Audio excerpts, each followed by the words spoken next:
The International Race of Champions is brought to you by the new Dodge, a division of the Chrysler Corporation. By True Value. Got a tough job to do? You can do it with True Value hardware stores. By Bosch Platinum, the ultimate spark plug. And by John Deere Lawn and Grounds Care dealers. Nothing runs like a Deere.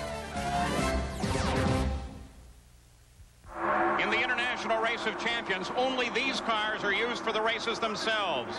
They practice with an entirely different set of cars, so they are just for the first time finding out what these cars can do. And all 12 are staying very close together with Al Unser Jr. still leading it. But look back toward the back there. Harry Gant, the white car, was in last place, now begins to inch his way forward. Al Unser is in that pink car, looking for some high racing room as well, just ahead of Gant. And right now, Paul, you can't say that the NASCAR guys are teaming up against the other guys, because look in the front, you got Little Al, Ari Leyendyke right behind him, then Jack Baldwin, and then the NASCAR guys. You got a real big mixture of guys that are up in front in this race. Al Unser Jr. and Ari Leyendyke work the low groove. Up high, it's Ricky Rudd. There is Leyendyke just ahead. Now, Leyendyke is hot on the heels of Al Unser Jr. This year, Leyendyke seems to be much more comfortable in the Daytonas. You spoke of Leyendyke's grim season in IROC last year. He never finished better than 10th in any one of the races and finished dead last in the series. He told me yesterday, he said, I'm so glad they invited me back because I have something to prove here. And he is proving it, that he can run very well in this kind of car. You watch when Little Al pulled down, Leyendyke went right down with him. In other words, he didn't try to make any new groove or anything. He knew that drafting is the utmost important thing here at Daytona. Leyendyke learned a lot about drafting in IROC last year, including that they lighten up when they're side by side. With the Indy cars, you don't have that. You go side by side through the corner, and it doesn't take away your air. The only time in Indy car is that your air is taken away violently if somebody passes you on the inside and then just cuts across and goes to the outside, and then he takes away all your air and you've got nothing there.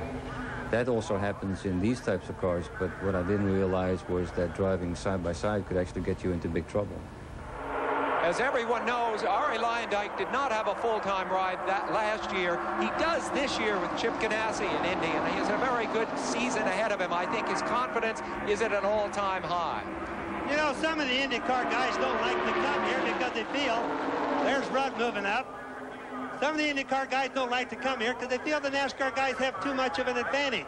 But if you watch what you've been seeing so far, the Indy guys are catching on pretty fast. So Ricky Rudd now comes up alongside Al Unser Jr. as they battle for the lead. And Rudd pushes his nose ahead, but Jr. may have him at the stripe. Now three abreast. Elliott gets into the fight as well.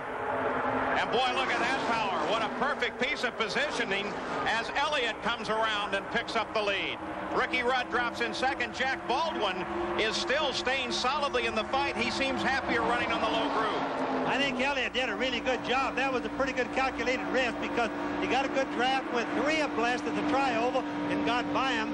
That's a pretty Whoa, good did you catch that? There is Baldwin right behind, and he just comes up and taps him. Bump drafting has really become the way here. Now in the drivers' meeting they say, we really would prefer you don't do that, and then the drivers just kind of giggle and out they come. But what about bump drafting? Jack Arute Pitside can explain it better. You fellows upstairs have talked about the bump draft all afternoon. Our viewers may wonder, how do the noses of these cars withstand that type of impact?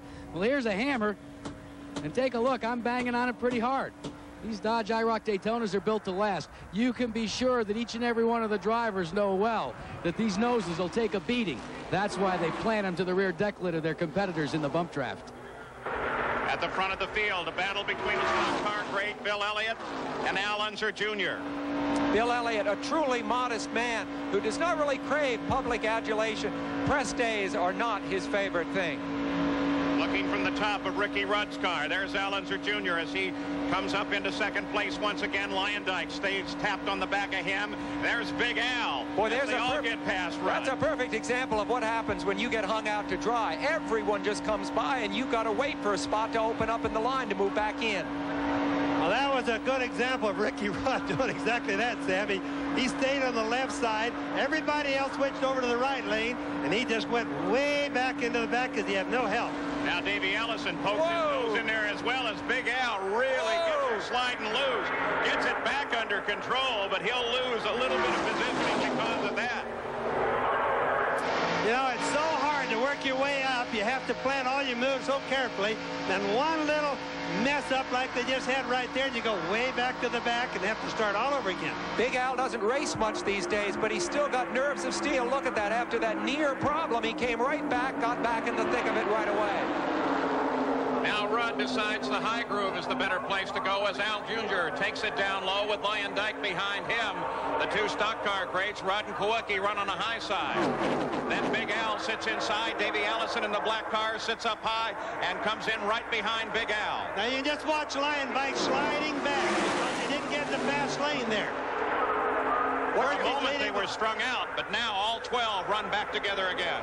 What you're looking for is what the power of the drafting is there. Well, exactly, and what you're looking for, look at them exchanging places in the middle of the pack with Big Al dropping back a spot. You're looking for the optimum place to position the car in relationship to the other cars, so you can take best advantage of the draft and the placement. I mean, in a sense... Alonso Jr. comes up and bump drafts Ricky Rudd.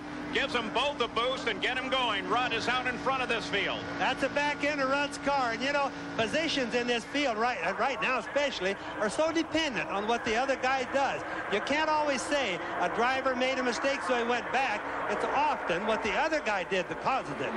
Yeah, but the bunt drafting is working so well for Rudd, Unser Jr., and for Elliott. Look, as they begin to separate now from the rest of the field. And, you know, for the people that don't understand the bump drafting, they're absolutely pounding the other guys in the rear ends and bumping them and pushing them, and they pick up about 5 miles an hour like that. So the battle continues at Daytona International. Round number 1 of IROC 17. Look now as Al Unser Jr. moves down to the inside on the backstretch. And he picks off Ricky Rudd. Boy, what a great exchange at the front of the field. You look from the top of Ricky Rudd's car again, the defending IROC champion. Al Unser Jr. is the man who, as I said, has won more IROC races than anyone else. He's won 2 IROC championships, more IROC prize money than anyone else. He is the top dog. So the fight continues with Little Al out in front. We'll be right back.